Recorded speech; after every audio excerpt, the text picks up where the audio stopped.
Mr. Speaker, and still I rise, a proud, liberated Democrat, unbought, unbossed, and unafraid.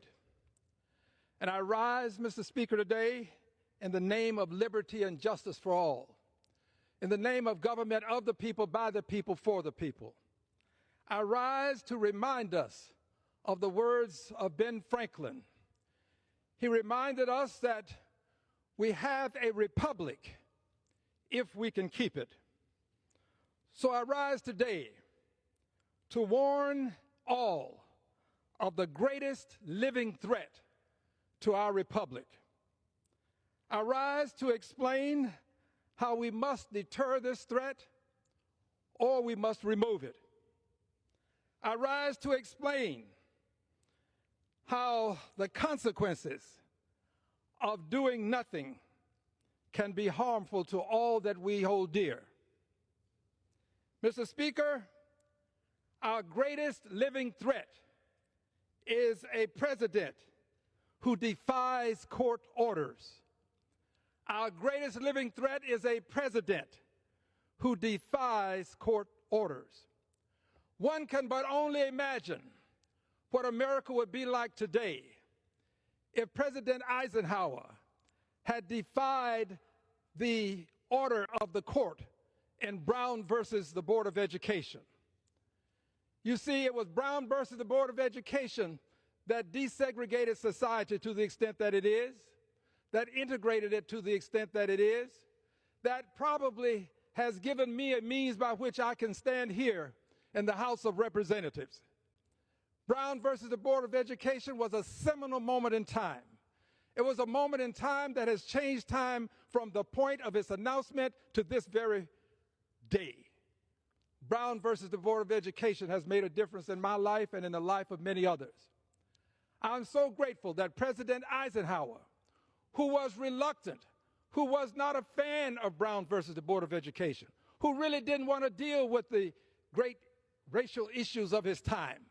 But I'm glad he did not defy the court, because there are things that he could have done to prevent Brown from being fully realized. And quite frankly, it has not been fully realized to this day. So a president who defies court orders, the greatest threat to American democracy. The greatest threat to American democracy because that president has the ability to not only defy court orders, but in so doing, to become the final arbiter of what the law is. That president assumes an inordinate amount of power. That president will destroy what we know as the three branches of government, because that president will no longer recognize the judiciary and what the judiciary has been allowed to do since Marbury versus Madison. That president, Mr. Speaker, will become a person who is not only above the law, that president will become the law if we allow a president to defy court orders. So what must we do to prevent this? We can prevent a president from defying court orders with impeachment. Impeachment in two senses of the word. Two senses. One, it can act as a deterrent. The other is it can act as a means of removal. If a president defies a court order, we can remove him, but let's not go there just now. Let's talk about deterrence. I learned from the last time I engaged in this impeachment process of the value of deterrence, impeachment as a deterrent. And here's how it works. If a president believes that he will be impeached for defying a court order, because he will in effect become the law of the land. We will no longer be a land of where laws govern, but a land where a man governs or a woman governs, a person governs. And we are a land of laws, and we want to remain such. So if a president defies a court order, and if he knows this, that we can deter him or we can impeach him, he can opt to take advantage of the warning of deterrence. This is what I learned. This president or any president can be deterred if the president believes that impeachment is a remedy. If the president does not believe that impeachment is a remedy, then he can go on and defy the court's orders. But if he believes that impeachment is there and it's a possible remedy, then he will not. I say it can be a deterrence. I say it can be a deterrence if the president believes that we will impeach, I believe that if a president knows that we will impeach, he may back off, he may back down. I believe that this president knows that I will bring articles of impeachment against him. He knows that I have no fear of him as many others do. I believe he understands that those who fear him will cower. They are pusillanimous. I am not a pusillanimous politician. I will not kneel. I will not bend. I will not break. I will stand for liberty and justice for all. So, Mr. President, you know that if you cross the line and if you defy court orders, there is one member of Congress who has pledged to bring articles of impeachment against you. Let that deter you, Mr. President. Don't go forward, Mr. President. Don't believe what the vice president is telling you about defiance of court orders. Don't believe those around you who are trying to convince you that you can do this with impunity. Mr. President, you have been made immune to some laws, but you're not immune to impeachment. Impeachment is the final straw that can break the back of the camel who happens to decide that he is going to continue with his ruthless, reckless orders and defy even the courts of this country. No president should ever defy court orders, because at that point, that president becomes a dictator. We in this country have decided that we have a republic and we want to keep it. And if we're going to keep this republic, we must use impeachment as a deterrence, which means that this president has to know that it is there for him and that we will use it against him. Impeachment as a deterrence. Now, let's move to impeachment as a form of removal. If a president defies a court order or court orders, that president has committed an impeachable act. It is an impeachable act to defy your oath of office, to execute the laws, to honor the laws of the United States, to protect the Constitution. You are charged with the responsibility of defending the Constitution. If you do this, Mr. President, you will now have committed an impeachable act. And the question is not whether you will be impeached by way of a resolution being presented, not whether a resolution will be presented, because you know that I'm going to present that resolution. I'm telling you now that I will present the resolution. You defy court orders, and I will present resolutions to impeach you.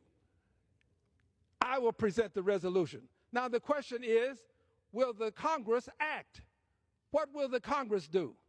I believe that even some of the most conservative members of Congress will recognize that we don't want a dictatorship, that if we don't act, we will have a dictatorship. The consequences of our inaction, the consequences of our failure to impeach and convict would be a dictatorship. I don't believe that the Congress of the United States of America, I don't believe that the Senate of the United States of America will stand by and watch a dictatorship develop while they are in office. This is our watch. I don't believe that on our watch we have such persons who are going to simply stand by. There may be some, but I believe there will be enough to impeach, and I believe there will be enough to convict, because no one in this country, I believe, wants a dictatorship. If there are some who want it, you don't know what you're asking for. Mr. Speaker, this is an alarm. I am warning our country. I want you to know that we are this close to a dictatorship because we have a president who is seriously considering, it seems, disobeying court orders. That's the line. That is the line in the dirt. That's the Rubicon. If you cross this line in the dirt, you will have moved into the area of impeachment. And I assure you, articles of impeachment will be brought against you. Mr. President, you are a Goliath. You have been made to be above the law in certain cases. You're a Goliath. There is nothing on the planet like you, it seems, because you happen to be armed with the nuclear weapons that are capable of changing life on earth as we know it or obliterating all life on earth. You're armed with the mightiest army. You are armed, Mr. President, and you're dangerous if you decide you're going to move forward and deny court orders. You are a Goliath. But I'll let you know now, Mr. President, that there are Davids among us. There are Davids, Mr. President. There are 435 Davids. The question is, will these Davids use their slings to bring you down with impeachment? That's the only question. I believe the Davids among us will do this. I believe that there are a majority on a given day when impeachment is brought who will vote to impeach.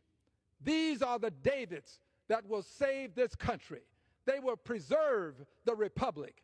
They will continue to have the justice that we understand we should have through the courts. They are the persons who are on watch. Then they understand that this is their watch, Mr. Speaker. And I would pray that the president would not move forward. I would pray that he would back down from his notion of defying court orders. But I also know that if he does, the Davids of the Congress of the United States of America will bring him down. Mr. Speaker, I am one of those Davids. I yield back the balance of my time.